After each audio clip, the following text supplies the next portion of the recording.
Baik, perkenalkan nama saya Gede Gaulus Jamarta, saya dari kelas Ewaku.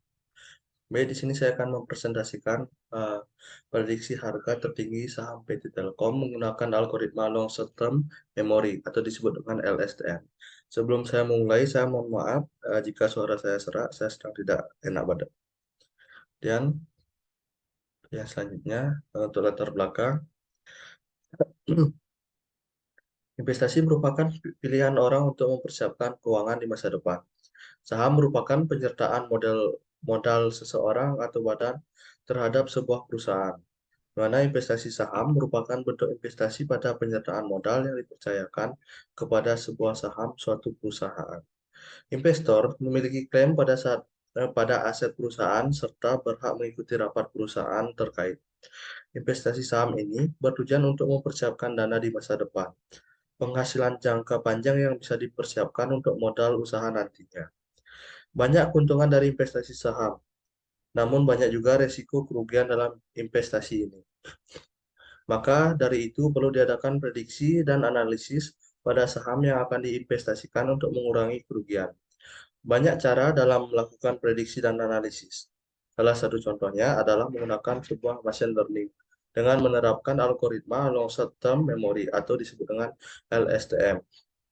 LSTM ini merupakan salah satu jenis dari Recurrent Neural Network atau disebut dengan RNN, di mana dilakukan modifikasi pada RNN dengan menambahkan memori sel yang dapat menyimpan informasi untuk jangka panjang yang lama.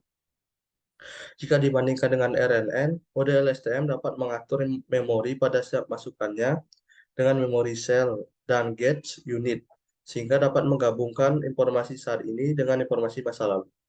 Sehingga sangat efisien untuk merekam informasi yang panjang. Karena memori, mohon maaf, sedangkan pada metode RN sendiri tidak dapat belajar untuk menghubungkan informasi karena memori lama yang tersimpan seiring berjalannya waktu akan semakin tidak berguna karena tertimpa atau tergantikan dengan memori yang baru. Jadi dapat disimpulkan, machine learning menggunakan LSTM sangat cocok untuk prediksi harga saham PT Telkom. Untuk selanjutnya, untuk data dan variabel, di sini data yang digunakan adalah data riwayat harga saham PT Telkom dari tanggal 2 Januari tahun 2017 sampai dengan tanggal 1 September tahun 2022. Dengan banyaknya data adalah 1.422 data. Variabel data yang digunakan yaitu open adalah harga pembukaan saham pada saat transaksi dimulai dalam suatu periode transaksi. High menunjukkan harga tertinggi yang pernah terjadi dalam suatu periode perdagangan. Low menunjukkan harga terendah yang pernah terjadi dalam suatu periode perdagangan. Close menunjukkan harga penutupan suatu saham dalam suatu hari perdagangan. Adjust close adalah harga penutupan saham yang sudah disesuaikan. Baik, untuk selanjutnya, pre-processing data dan interpretasi data. Untuk yang pertama, kita akan melakukan import library. Jadi, library Python itu adalah kumpulan modul terkait berisi kumpulan kode yang dapat digunakan berulang kali dalam program yang berbeda. Eh, kita untuk yang pertama itu langkah-langkahnya mengimport library. Di sini saya membuat sintaks untuk mengupload filenya. Kemudian saya akan menampilkan dataset.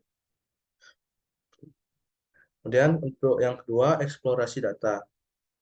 Eksplorasi data ini adalah tahap pertama dalam analisis data. Tahap ini dilakukan oleh seseorang data analisis untuk menjelajahi data yang ada dari ukuran kecil yang berukuran 100 baris sampai besar yang jumlah baris dalam datanya bisa mencapai ribuan atau puluhan ribu. Eksplorasi dilakukan untuk mengungkap pola awal, karakteristik, dan sesuatu yang menarik dari sebuah data. Untuk langkah-langkahnya, untuk yang pertama, di sini saya akan mengecek apakah ada missing value. Karena datanya tidak ada missing value, jadi lanjut ke langkah selanjutnya, yaitu melakukan drop pada kolom yang tidak digunakan. Karena di sini saya akan mencari prediksi dari harga tertinggi saham, jadi hanya menggunakan kolom date dan high menggunakan drop data. Kemudian selanjutnya mengecek tipe data yang akan digunakan. Setelah itu, mengubah tanggal menjadi indeks. Dan setelah diubah, dicek tipe datanya. Setelah itu, selanjutnya menginisialkan variabel height sebagai data time series. Lanjut, untuk selanjutnya, saya memvisualisasikan riwayat harga tertinggi. Jadi visualisasi ini akan menampilkan visualisasi data riwayat harga tertinggi dari tahun 2017 sampai dengan tahun 2022. Terus selanjutnya, saya akan melakukan uji stasioner data dan mengubah skala data antara 0 dan 1. Di sini untuk langkah yang pertama, saya akan membuat data frame baru dari kolom height, kemudian mengkonversi data frame menjadi NumPy array. Kemudian untuk selanjutnya, saya akan menghitung jumlah baris pada model untuk di training. Jadi, saya di dalam menghitung jumlah baris ini, saya menggunakan data training sekitar 75%. Jadi, untuk selanjutnya, saya akan melakukan scaling data dan menampilkan uh, hasil hasil dari scaling data tersebut. Kemudian membuat scale training dataset dan memisahkan data X-train dan Y-train pada dataset. Baik, untuk selanjutnya, langkah selanjutnya yaitu mengkonversi dataset dan membangun model LSTM. Jadi, mengkonversi dataset X-train dan dataset Y-train ke array NumPy untuk melatih model LSTM. Di sini untuk langkah-langkahnya itu mengkonversi X-train dan Y-train menjadi NumPy array, kemudian merubah bentuk data untuk diterima LSTM. Kemudian membangun model LSTM untuk memiliki dua lapisan LSTM dengan 50 neuron dan dua lapisan dense. Satu dengan 25 neuron dan yang lainnya dengan satu neuron. Ini adalah sintaks untuk membuat model LSTM.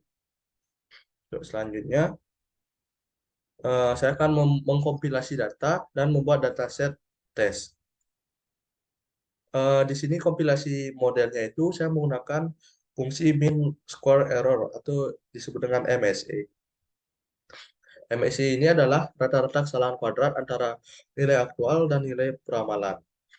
Metode MSE ini secara umum digunakan untuk mengecek estimasi berapa nilai kesalahan pada peramalan, di mana nilai MSI yang rendah atau nilai MSI yang mendekati 0 menunjukkan bahwa hasil peramalan sesuai dengan data aktual dan bisa dijadikan untuk perhitungan peramalan di periode mendatang.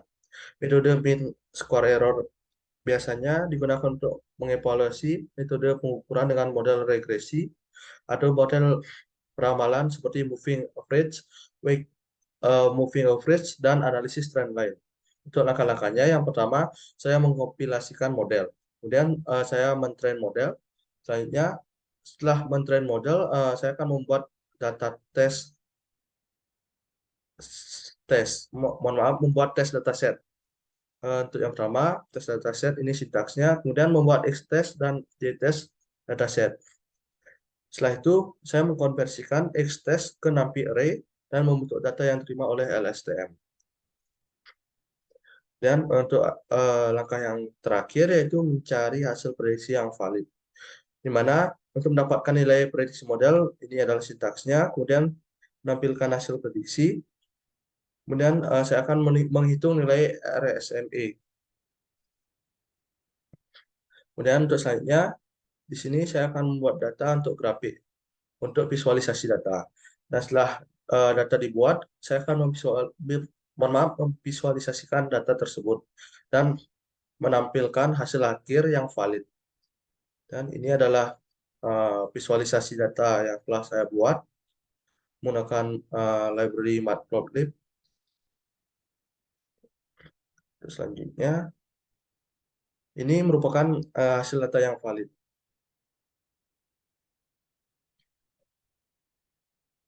Baik, untuk slide selanjutnya yaitu model dan parameter model. Model yang digunakan yaitu Recruitment Neural Network atau RNN.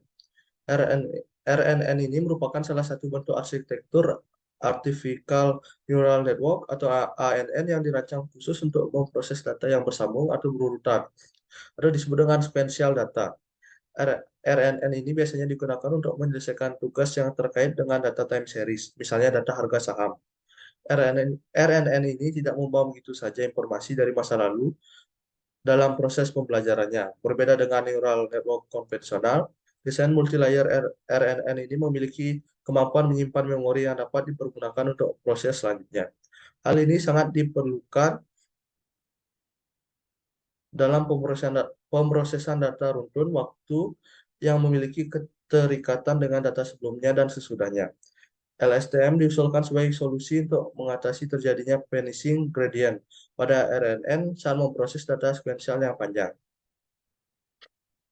Jadi, untuk kesimpulan yang saya dapatkan dari penerapan algoritma long short term memory atau disebut dengan LSTM untuk prediksi harga tertinggi pada saham PT Telkom Indonesia adalah hampir mendekati nilai real, yakni dapat dilihat pada hasil data yang valid, selisih data dari nilai high dan prediksi yang sangat rendah.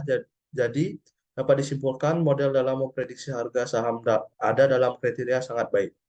Jadi bisa dijadikan acuan oleh investor jika ingin membeli saham-saham yang ada di PT Telkom menggunakan algoritma LSTM ini. Baik, saya akan tunjukkan untuk codingannya. Baik, ini merupakan program yang saya buat. Jadi ini untuk import library-nya. Kemudian eksplorasi data.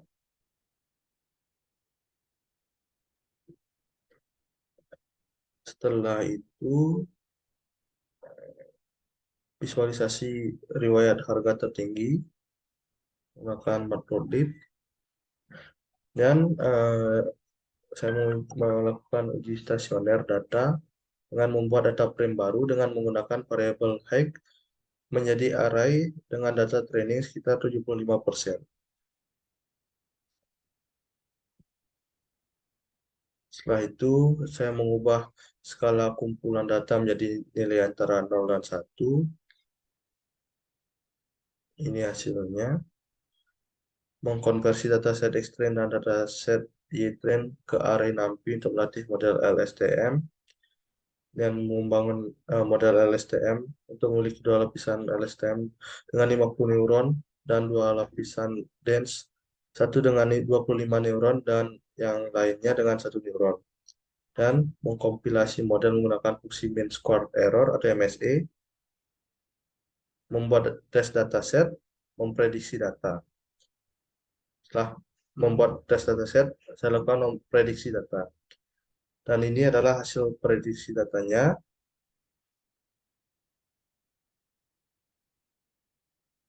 Dan menghitung nilai RSME, membuat data untuk grafik, dan memvisualisasikan datanya. Ini merupakan visualisasi data yang valid. Kemudian menampilkan hasil data prediksi yang valid. Ini merupakan hasil akhir dari prediksi yang saya lakukan. Mungkin sekian yang bisa saya jelaskan. Jika ada salah kata, saya mohon maaf. Saya ucapkan terima kasih.